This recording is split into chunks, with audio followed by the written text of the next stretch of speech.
Bienvenidos hermanos, les damos las gracias por permitirnos llegar hasta la comodidad de sus hogares. El día de hoy vamos a estar viendo un estudio bíblico más, como todos los jueves, a cargo de nuestro pastor, que estará desarrollando el tema Un testimonio seguro y fiel. Esperamos de que este culto sea de gran bendición para cada uno de ustedes y que ojalá pueda compartirlo con sus amistades para así poder llegar a más personas a través de este medio. A continuación los dejo con nuestro pastor para que esté desarrollando el tema. Que Dios les bendiga a cada uno de ustedes, mis hermanos. Siempre mi oración es que el Señor esté guardándonos en medio de esta situación difícil y ayudándonos a que podamos ser luz y sal, poder demostrar el amor de Cristo a las personas que no le conocen para acercarlos a Él. El propósito de esta hora es que podamos tener certeza de que la Biblia debe ser nuestra única autoridad en cuanto a nuestra fe y a nuestra práctica como cristianos. Cuando se ha cometido un crimen, la escena es protegida, llegan investigadores para procesarla, para poder recoger las evidencias de lo que ha ocurrido ahí en ese lugar. Pero como es imposible arrancar esa escena y llevarla ante el juez, ante la autoridad competente, ellos comienzan a documentar todo a través de actas, de oficios, fijan las evidencias encontradas por medio de fotografías, tomando puntos de referencia y otras técnicas que ellos conocen. Todo eso queda documentado o registrado. Esos documentos son los que dan fe de los hallazgos encontrados. Y estos son los testigos fieles que pueden servir para investigaciones, incluso décadas después de que han ocurrido los hechos, y el contenido o el resultado siempre va a ser el mismo, porque lo han hecho personas que conocen acerca del oficio, que son profesionales, que están calificados para hacer ese trabajo. Entonces esos documentos son fieles. En cuanto a las Sagradas Escrituras, Dios utilizó testigos presenciales para darnos su palabra y así poder conocer sus caminos de primera mano. Voy a leer nada más unos versículos porque luego vamos a leer toda la porción individualmente. 2 Pedro 1:15 dice: también me esforzaré con empeño para que aún después de mi partida ustedes puedan recordar estas cosas en todo tiempo. 20 y 21. Ante todo, tengan muy presente que ninguna profecía de la Escritura surge de la interpretación particular de nadie, porque la profecía no ha tenido su origen en la voluntad humana, sino que los profetas hablaron de parte de Dios, impulsados por el Espíritu Santo. Es que, queridos hermanos, el Señor escogió personas diligentes para darnos su palabra. Pedro, aquí en esta porción que vamos a estudiar, nos muestra que la predicación consiste muchas veces en recordar a las personas lo que ya saben. Esto es a través de memoria, o es atraer a la memoria la verdad.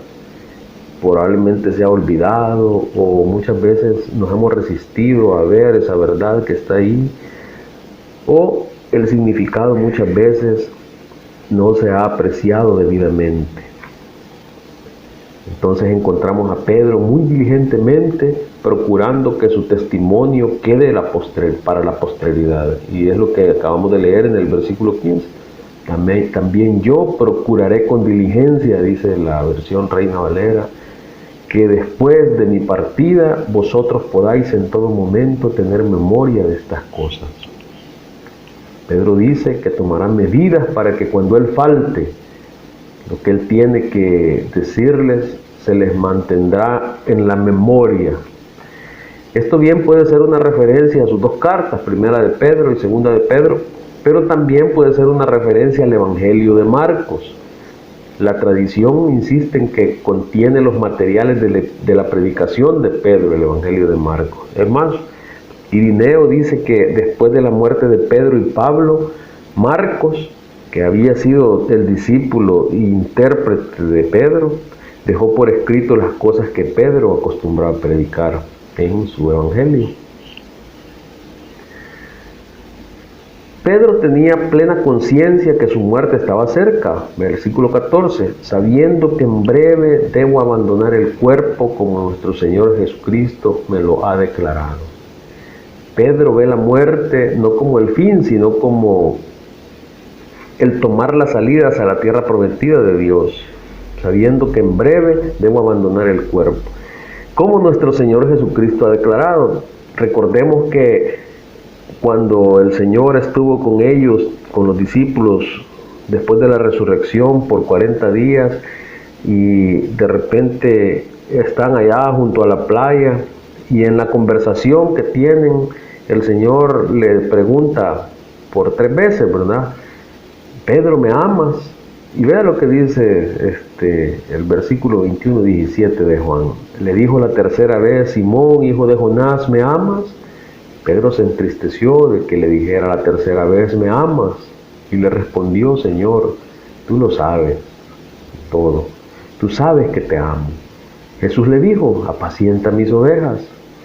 De cierto te digo, cuando eras más joven te ceñías e ibas a donde querías, mas cuando ya seas viejo, extenderás tus manos y te ceñirá otro y te llevará a donde no quieras.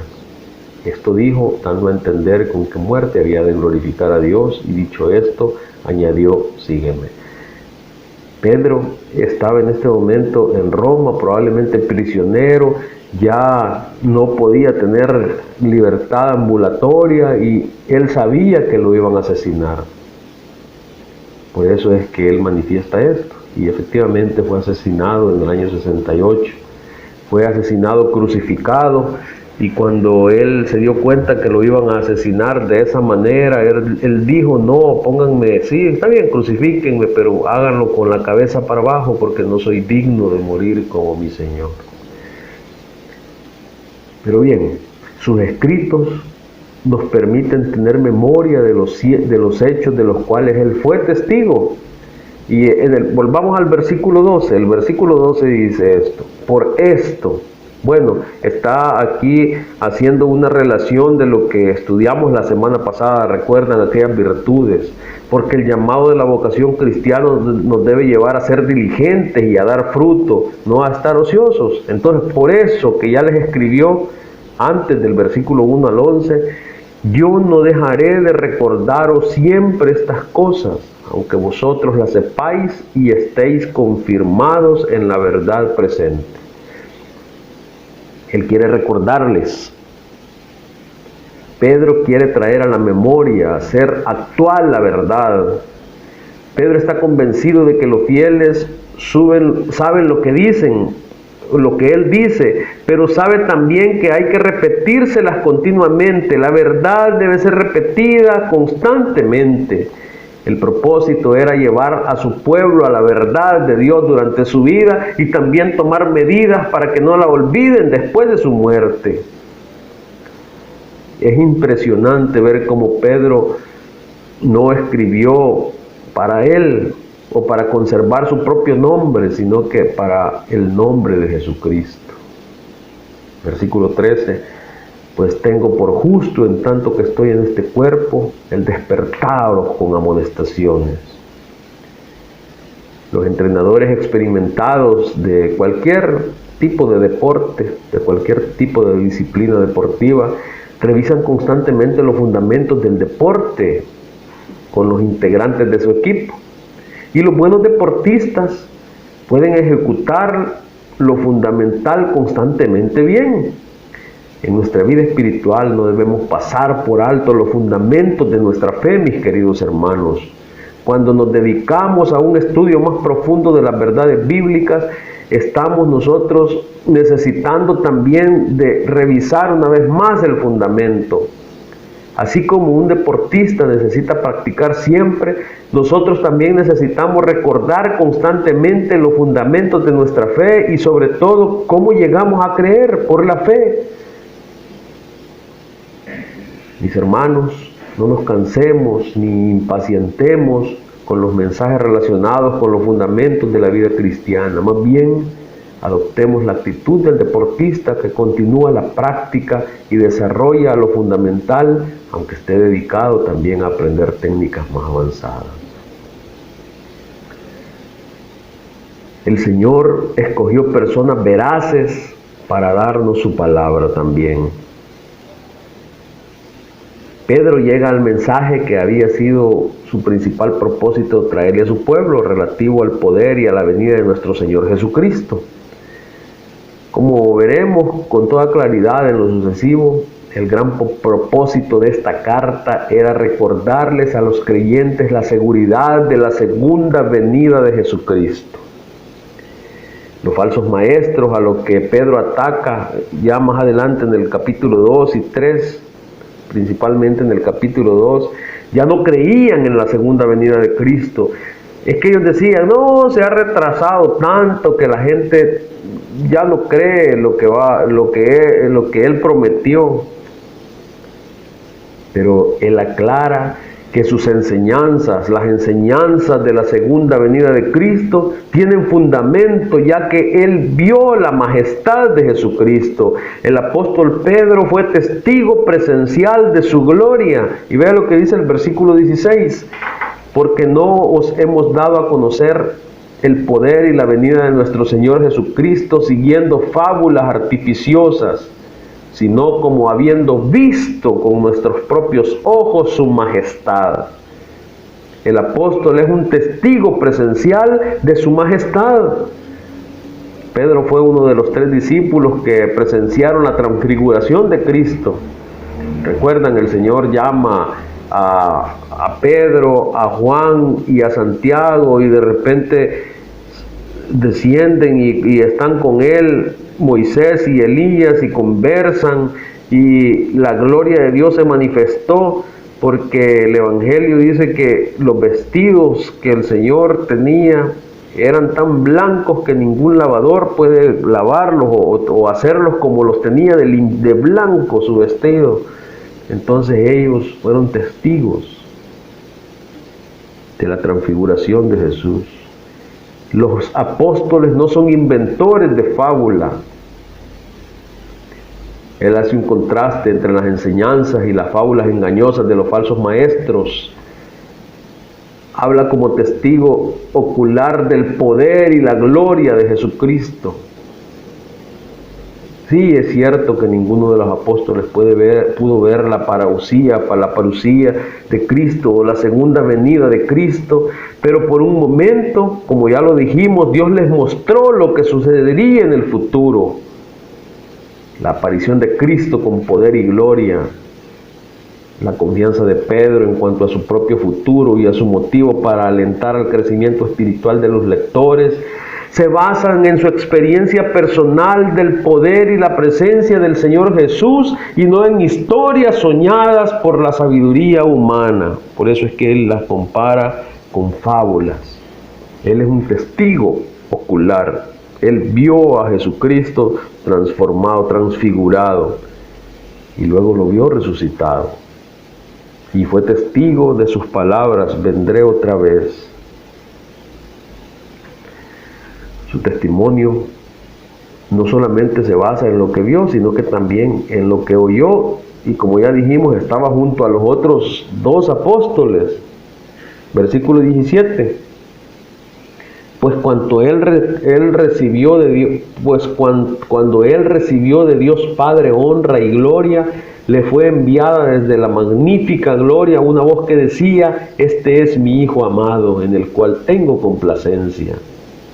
Y nosotros oímos esta voz enviada del cielo cuando estábamos con Él en el Monte Santo, haciendo una vez más referencia a la transfiguración de Jesucristo.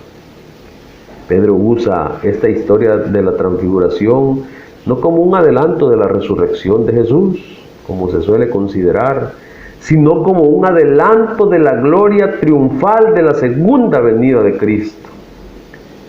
Encontramos esta historia en Mateo 17, en Marcos 9 y en Lucas 9. Pero hay algo particularmente significativo acerca de la historia de la transfiguración. Es interesante notar que en los 3 evangelios sigue inmediatamente a la profecía de Jesús que dijo que algunos de los que estaban allí no pasarían de este mundo hasta que hubieran visto al Hijo del Hombre viniendo en su reino. Esto parece indicar que había alguna relación entre la transfiguración y la segunda venida de Cristo. Bueno, una cosa es segura, que el gran interés de Pedro al escribir esta carta fue recordarle a su pueblo la fe viva en la segunda venida de Cristo y que basa su derecho a hacerlo en lo que vio en el monte de la transfiguración. Jesús fue revelado en el tiempo y el espacio, y Pedro puede testificar de haber oído la voz del Padre confirmando a Jesús en la transfiguración. Es importante recordar que ellos escucharon, o esa voz se escuchó en dos ocasiones. Cuando Juan el Bautista estaba bautizando a Jesucristo, se oyó la voz del Padre del cielo, y también en este evento de la transfiguración. Una vez más se escucha la voz del Padre. Después de arrebatar a Elías y Moisés, solamente queda el Señor Jesucristo y dice: este es mi Hijo amado, a Él oíd. Muy bien. El Espíritu Santo también garantiza que las Escrituras son la palabra de Dios. Dos tipos de pruebas se aducen en pro de la segunda venida de Cristo. La primera es lo que acabamos de ver, la transfiguración, como acontecimiento salvador prefigurativo, pero también la palabra profética. Dios habla por los acontecimientos de la historia y habla también con su palabra. Es mucho más seguro que posea la palabra profética quien, como los apóstoles, fueron testigos oculares de la transfiguración de Jesucristo, que los falsos maestros.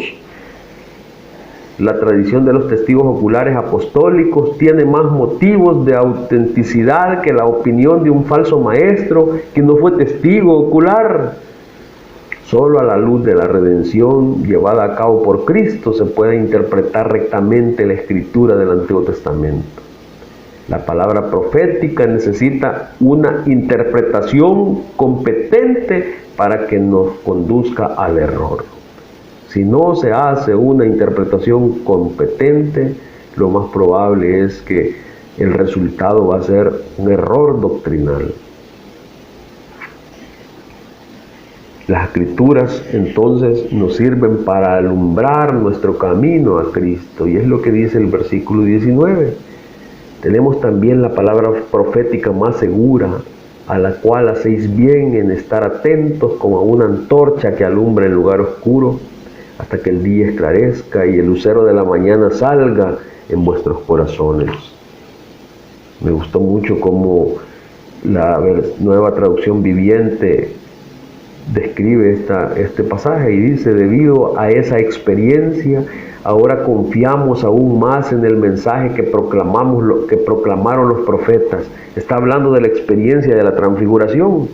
Debido a esa experiencia, ahora confiamos aún más en el mensaje que proclamaron los profetas.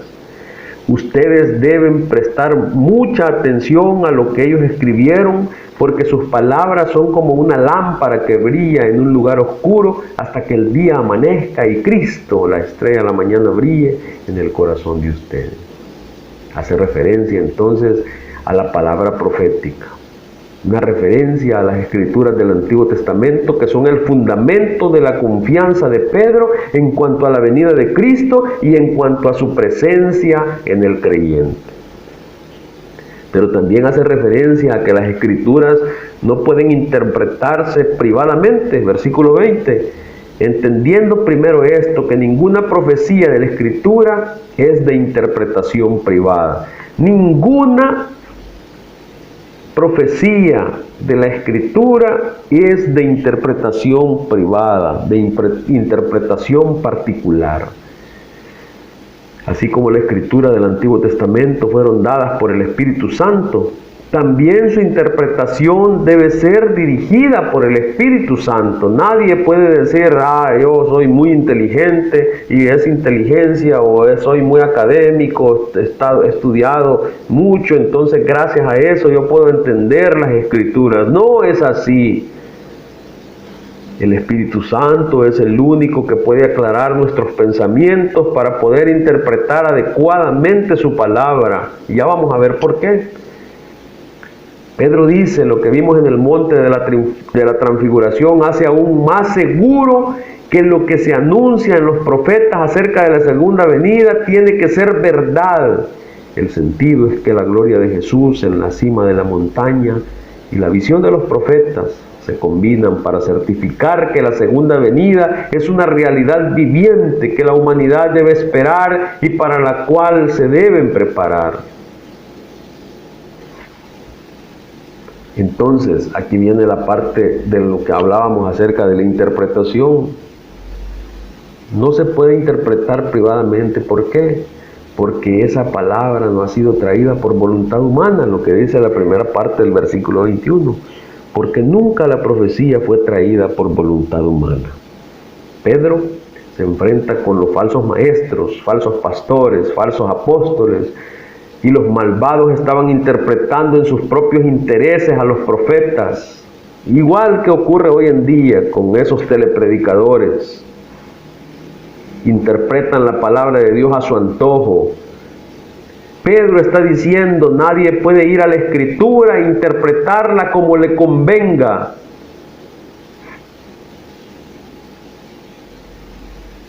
Pedro está diciendo que nadie tiene derecho a interpretar las Escrituras para usar su propia palabra privadamente. Entonces, ¿cómo hay que interpretarla? Para contestar esta pregunta debemos hacernos otra. ¿Cómo recibían los profetas su mensaje? Bueno, la respuesta es muy clara. Lo recibían del Espíritu. El Espíritu le daba al profeta su mensaje. Entonces la conclusión obvia es que solamente con la ayuda de ese mismo Espíritu se puede comprender el mensaje profético. No hay otra manera de entenderlo, mis queridos hermanos. Como ya Pablo había dicho, las cosas espirituales se deben discernir espiritualmente. Es interesante cómo los judíos de aquella época consideraban que el Espíritu Santo tenía dos funciones. Primero, que traía la verdad de Dios a los hombres y les permitía entenderla. Y ahora esa escritura que ellos tenían, en segundo lugar, debía de interpretarse con no con inteligencia ni prejuicios privados, sino con la ayuda del Espíritu Santo, ya que Él es el que había dado a los profetas esa palabra.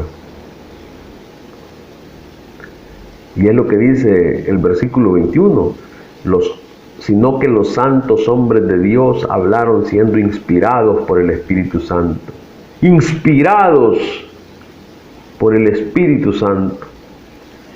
La acción del Espíritu Santo fue lo que originó y dirigió a esos profetas. Ellos fueron movidos, el Espíritu Santo llevó a los profetas con sus distintas personalidades a expresar este mensaje. Los santos varones de Dios hablaron siendo inspirados por el Espíritu Santo. Significa que las escrituras no vinieron como consecuencia del trabajo creativo, de la propia invención o interpretación de los profetas. Dios inspiró a los que escribieron, así que su mensaje es auténtico y es confiable. Dios usó los talentos, la educación, la formación, la cultura de cada escritor. Ellos no fueron simples autómatas, y Dios cooperó con los escritores a fin de que fuera asegurado el mensaje que comunicaran. No estoy diciendo tampoco que no tenemos que interesarnos por el estudio, por las ciencias, claro que sí, pero necesitamos primordialmente la dirección del Espíritu Santo a la hora de poder interpretar, a la hora de estudiar la palabra de Dios. Dios utilizó testigos presenciales para darnos su palabra y así poder conocer su camino de primera mano. Entonces, en esta hora les animo, mis hermanos, a que escudriñemos las Escrituras y que antes de llegar a ella podamos pedirle al Señor que la inspiró, que nos pueda iluminar la mente para poder entenderla. pero no solamente para poder entenderla, sino que para poder llevarla a la práctica. Jesús dijo en el Evangelio de Juan: escudriñad las Escrituras, porque a vosotros os parece que en ellas tenéis la vida eterna, y ellas son las que dan testimonio de mí. Dijo entonces Jesús a los judíos que habían creído en él: si vosotros permaneciereis en mis palabras, seréis verdaderamente mis discípulos, y conoceréis la verdad, y la verdad os hará libres. Les animo entonces, mis hermanos, a que continuemos siempre permanentemente llegando a la palabra de Dios, reflexionando en ella y haciéndola cada vez más parte de nosotros. Como decíamos un día de estos, que nosotros echemos raíces en esa palabra, pero que no solamente echemos raíces nosotros en ella, sino que ella también eche raíces en nosotros. Vamos a orar en esta hora. Padre, te alabamos porque tú eres bueno, misericordioso con nosotros. Gracias porque escogiste a esos hombres, testigos fieles, diligentes, y que tú utilizaste a estos hombres, los inspiraste por medio del Espíritu Santo para que pudieran escribir tu palabra y ahora nosotros poder tenerla en nuestras manos. Gracias, Señor, porque podemos reflexionar, podemos leerla, podemos pensar en ella. Te suplico que tú siempre aclares nuestros pensamientos cuando lleguemos a ella y que podemos entenderla y podemos llevarla al terreno de la práctica para hacer luz y sal en medio de este mundo. Gracias por este tiempo, en el nombre de Jesús. Amén. Muchas gracias por habernos acompañado hasta el final. Esperamos de que este estudio bíblico haya sido de gran bendición para cada uno de ustedes y que ojalá pueda dejarnos su like, su comentario y que ojalá pueda compartir este video con cada uno de sus amistades para así poder llegar y darnos a conocer más. Nos vemos este domingo al ser las 8:45 por este mismo medio y esperamos de que tengan un bonito día y que Dios los bendiga mucho. Muchas gracias.